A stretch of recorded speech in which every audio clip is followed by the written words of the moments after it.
今日真係好興奮啦！我哋請到最傑出最佳女節目主持人黎芷珊小姐嚟到我哋浩洋青年商會嘅浩洋脈搏咧嘅訪問啦，咁樣咁即係芷珊，我諗即係頭先我哋大家都溝通過啦，知道咧今年咧我哋國際青年商會香港總會咧就用 Let Shine 作為我哋嘅 slogan。咁講到 Shine 咧，我覺得我哋第一時間咧，我哋個腦中咧就即係已經係有芷珊嗰個樣貌。點解？因為我就覺得好明顯地咧，芷珊真係喺呢幾年佢真係將佢自己最美麗嗰面咧係即係閃耀咗出嚟。咁但係事實上咧，好明顯地咧唔係幸運嘅，好明顯地咧喺中間咧係經過即係好長時間嘅即係自己嘅努力尋求突破咁樣。咁我哋好希望咧，我哋跟住落嚟即係大家傾偈咧，就會喺芷珊嘅身上面咧學到點樣去將自己最美麗嗰邊咧可以發放出嚟啦，係咪？好嘢喎！你真係因為時間冇多啦，即係我唔細噶啦，即係最多男女主角都有。係啊，你自己 propose 嘅。男主角係，女主角就佢哋要求我再開啦。係。因為當初係點講咧？即係可能嗰陣時係啱啱傾約嘅時間，咁跟住又可以有啲自己提出自己要求嘅機會啦。咁我就覺得即係始終做咗成我如果係咁樣計法啦，喺 TVB 都未到30都20幾年喎，係咯，即係接近30年。所以我覺得好似咁耐以嚟都未有一個自己嘅節目，好似係咯，何來呢個勇氣同埋即係膽量咁去做一樣嘢嚟嘅？因為我講真，我做咗成追，跟住後期咪轉咗做娛樂比較多啲嘅。係啊，其實真係儲咗好多 artist 朋友。係。因為我做咗成10幾，如果咁樣計法都10幾年㗎啦。係。咁你成日都會見到嗰班人。係。佢哋都好知道我係咩性格，我問嘢嘅風格係點。佢哋對我好有信心。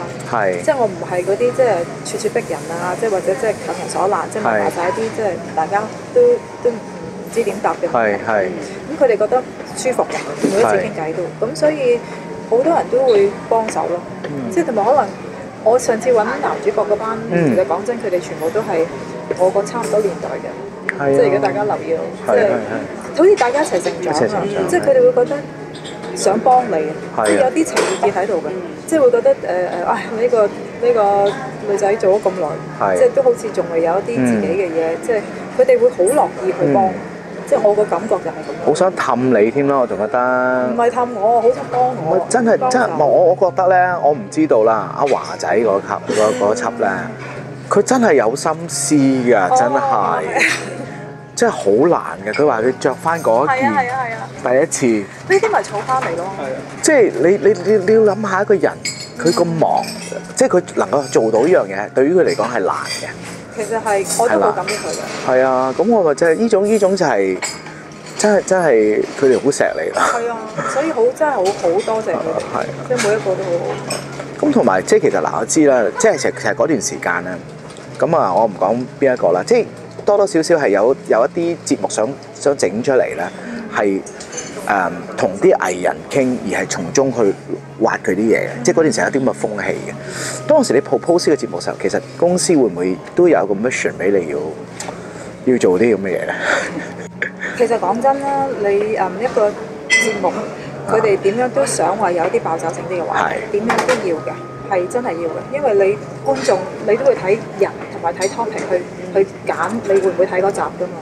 即係我唔知你哋做觀眾係點，即係通常都會睇我中意睇劉德華，所以我會睇，或者我哋個 promo 出嚟，佢講嘢有啲爆喎，我想睇，即係呢個係 draw 觀眾嘅一個方法嚟。咁其實我哋都某個程度上，我哋都會知道觀眾想要啲咩，所以去做啲乜嘢。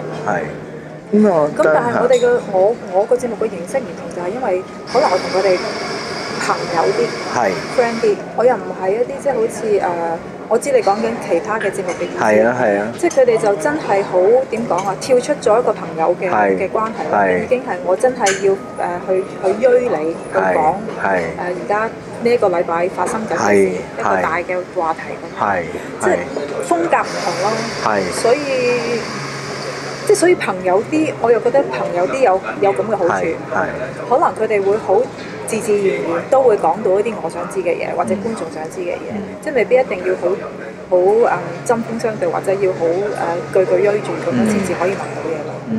咁智生啊，咁如果面對啲可能唔係咁熟嘅藝人咧，咁可能你需要避重就輕去問一樣嘢，咁有冇啲特別嘅技巧可以同你分享下？其實我諗可能我自己都係藝人出身，我會企喺藝人嗰個角度去睇，即係點講咧？我唔會好似譬如記者有陣時佢哋問嘢會比較尖鋭啲，咁但係我會係一個藝人嘅身份，我會諗翻如果嗰個記者點樣問我會舒服啲，而我都會答嘅，即係諗多一層咯。即係我覺得係幫個藝人，企喺個藝人嗰方面去諗多啲咯。咁我覺得其實都好，即係佢哋又會覺得舒服啲聽落，而且即係講一下佢哋好自然就會講一啲我想知嘅嘢嘅，即係其實唔需要一啲好硬嘅問題去夾硬去逼人講。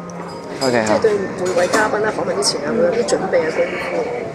其實係要準備得好足先，因為其實公司佢哋會幫我揾晒資料啦，譬如嘉賓嘅資料啦，咁再加埋我做咗10幾年。基本上都私底下都好清楚佢哋，同埋即係對娛樂圈所有嘅新聞啊，成嗰啲嘢，即係日日都對住，所以基本上好熟噶啦，即係已經係好清楚，因為即係了解多年嘅日積月累。係啊，日積月累。即係譬如咩人同咩人嘅關係啊，或者佢哋身上面發生過啲咩事，其實我即係大概已經知道晒㗎嘛。咁再加埋一啲即係做一啲即係充足啲嘅資料搜集。其實我哋之前都真係揾晒料啊。即係睇翻晒佢以前所有嘅嘢啊，真係查家宅咁樣嘅落嚟。咁跟住就再即係大家坐埋傾有啲咩問題可以問。因為有陣時，譬如我做得太耐娛樂節目主持啦，可能我嗰啲角度又同其他人唔同嘅喎。即係譬如有我哋一個團隊嘅，即係可能我哋其他嘅 research，佢哋想問嘅問題同我又未必一樣嘅。咁所以咪可以多啲意見，即係 jam 埋一齊，其實可能即係出嚟嘅效果會更加好。即係唔使好側重或者偏向咗即係其中一邊。咁但係你覺得做呢個兒童節目主持啦，同而家姚生嗰啲全部都係撈都係巨星，你覺得係好大嘅分別？點解話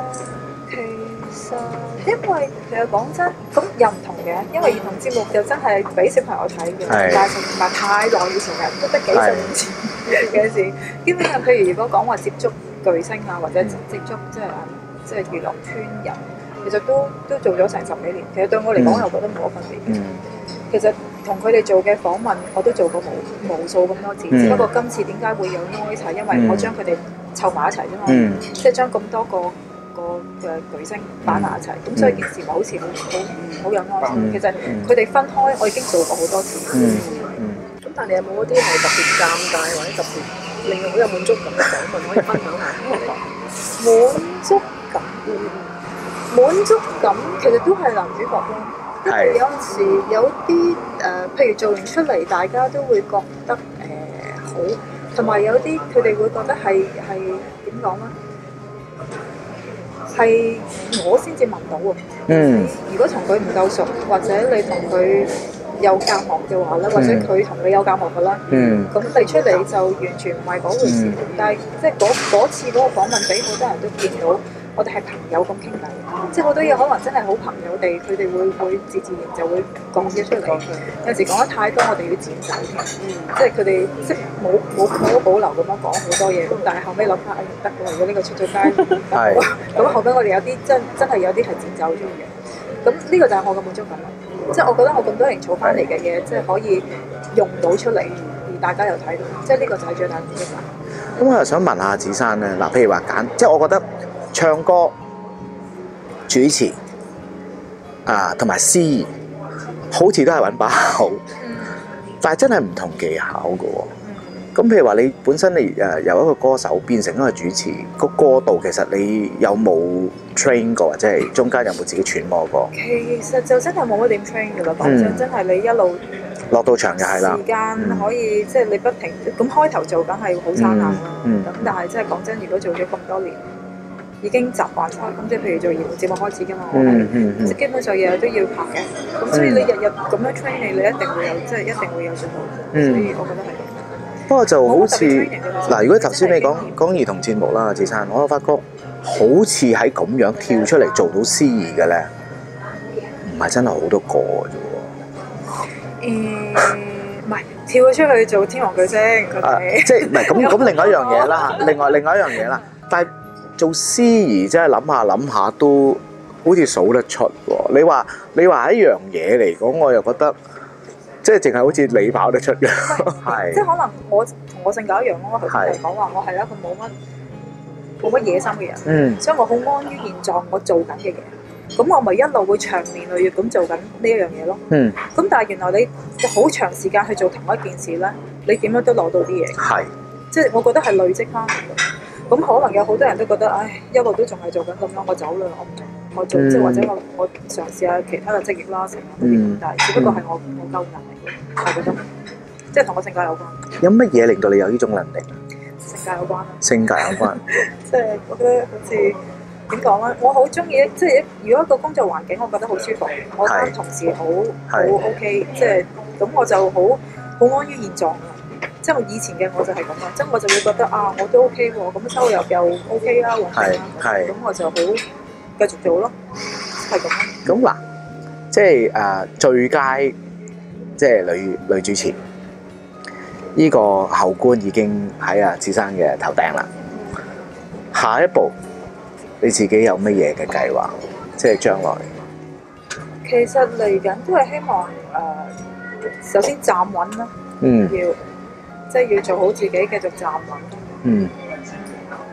同埋即係當然希望有一啲，即係譬如嚟緊希望，即係我而家不停咁都喺度構思緊一啲新節目嘅。咁希望有好多自己屬於自己嘅嘢。OK， 係 OK， 咁啊，好啊，好多謝阿芷珊啦。多謝。OK， 今日接受係啦，精英真好嘅。OK。